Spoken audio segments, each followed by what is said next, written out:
Salam jumpa lagi Bapak Ibu, saudara-saudariku, orang-orang muda serta anak-anak yang dikasihi Tuhan. Kita memasuki hari Senin, Pekan Prapaskah yang kelima, 7 April 2025. Mari kita merenungkan bacaan suci untuk menimba makna spiritual bagi perjalanan iman kita. Dalam nama Bapa dan Putra dan Roh Kudus. Amin. Tuhan bersamamu. Inilah Injil suci menurut Yohanes. Dimuliakanlah Tuhan. Pada suatu ketika Yesus berkata pula kepada orang banyak, katanya, "Akulah terang dunia. Barang siapa mengikut aku, ia tidak akan berjalan dalam kegelapan, melainkan ia akan mempunyai terang hidup." Kata orang-orang Farisi kepadanya, "Engkau bersaksi tentang dirimu, kesaksianmu tidak benar." Jawab Yesus kepada mereka, "Biarpun aku bersaksi tentang diriku sendiri, namun kesaksianku itu benar, sebab aku tahu dari mana aku datang dan kemana aku pergi. Tetapi kamu tidak tahu dari mana aku datang ataupun kemana aku pergi. Kamu menghakimi menurut ukuran manusia. Aku tidak menghakimi seorang pun. Dan jikalau aku menghakimi, maka penghakimanku itu benar. Sebab aku tidak seorang diri, tetapi aku bersama dengan Dia yang mengutus aku. Dan dalam kitab Tauratmu ada tertulis bahwa kesaksian dua orang adalah sah. Akulah yang bersaksi tentang diriku sendiri dan juga Bapa yang mengutus aku bersaksi tentang aku." Maka kata mereka kepadanya, "Di manakah Bapamu?" Jawab Yesus, "Kamu tidak mengenal aku dan juga tidak mengenal Bapakku. Jikalau kamu mengenal aku, kamu mengenal juga Bapakku." Kata-kata itu dikatakan Yesus di dekat peti persembahan, waktu ia mengajar di bait Allah. Tetapi tidak seorang pun yang menangkap dia, karena saatnya belum tiba. Demikianlah sabda Tuhan. Terpujilah Kristus. Bapak, Ibu, saudara-saudariku, serta anak-anak dan orang muda yang dikasihi Tuhan.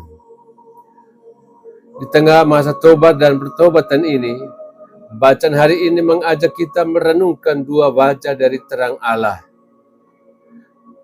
Terang yang membela kebenaran dan terang yang menyingkap kegelapan hati manusia.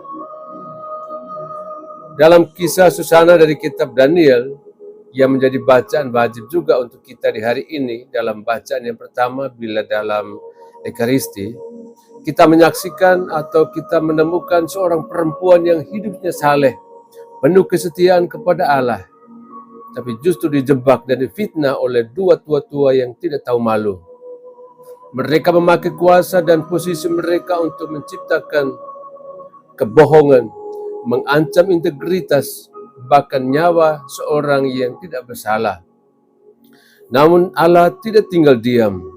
Melalui keberanian Nabi Daniel yang masih muda, Allah menyatakan kebenaran, membongkar tipu muslihat,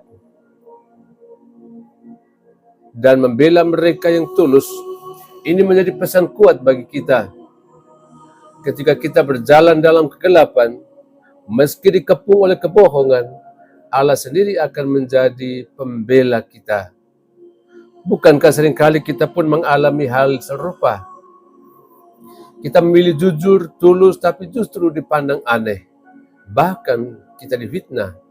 Namun ingatlah, kebenaran tidak selalu menang cepat, tetapi dia tidak akan pernah dikalahkan. Allah tidak pernah meninggalkan orang benar. Lalu, Bapak, Ibu, saudara-saudariku yang dikasihi Tuhan, dalam Injil Yohanes hari ini, Yesus bersabda, "Akulah terang dunia. Barang siapa mengikuti aku, ia tidak akan berjalan dalam kegelapan, melainkan ia akan mempunyai terang hidup." Perkataan ini bukan hanya kata-kata puitis, tetapi kata-kata yang punya makna yang sangat mendalam. Di dunia yang semakin gelap oleh kebencian, hoaks, fitnah, kemunafikan rohani. Terang Kristus selalu datang, bukan hanya untuk menyinari, tapi juga untuk menghidupkan. Tuhan Yesus tidak sekedar menyampaikan terang, tapi dia sendiri adalah terang itu. Maka barang siapa yang bersatu dengannya akan memantulkan terang itu. Seperti lilin kecil di tengah malam, mungkin tak mengusir seluruh gelap, tapi cukup untuk menunjukkan jalan. Dalam pelayanan sehari-hari, dalam kehidupan keluarga, pekerjaan, maupun komunitas, kita dipanggil untuk menjadi pembawa terang Kristus, terutama dunia, saat dunia cenderung memilih jalan gelap. Saudara-saudariku yang dikasihi Tuhan, marilah kita pertama menjaga hati tetap bersih meski dunia kotor, seperti Susana yang tidak menukar kesetiaan dengan kenyamanan. Yang kedua, kita berani membela kebenaran, seperti Daniel yang bersuara di tengah ketidakadilan.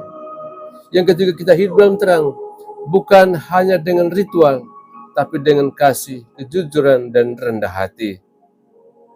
Saudara-saudariku dikasihi Tuhan, masa Prapaskah adalah waktu untuk menyambut terang Kristus yang mau masuk lebih dalam ke dalam relung hati kita yang paling gelap.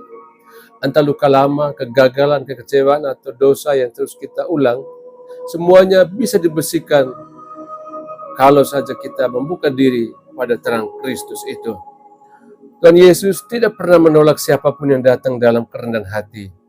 Dia tidak berseru, jadilah sempurna dulu baru aku datang. Tapi dia katakan, datanglah kepadaku, kamu yang letih lesu dan berbeban berat. Dan hari ini, ikutlah aku dan engkau akan memiliki terang hidup.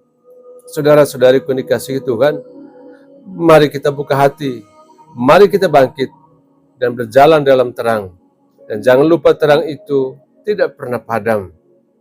Karena terang itu adalah Kristus sendiri yang menyertai kita hingga akhir zaman. Akhirnya mari kita berdoa, Tuhan Yesus, terang dunia, masuklah ke dalam hati kami, singkapkanlah segala kegelapan yang menyembunyikan kebenaran. Ajarlah kami hidup seturut kehendak-Mu, membela yang benar, dan menaburkan kasih. Jadikanlah kami pembawa terang-Mu dalam dunia yang sering kelam ini. Amin. Tuhan bersamamu. Semoga kita sekalian, semua mereka yang kita kenangkan dalam doa-doa kita dan usaha-usaha kita senantiasa dilindungi, dibimbing dan diberkati oleh Allah yang Maha Kuasa, Bapa dan Putra dan Roh Kudus. Amin.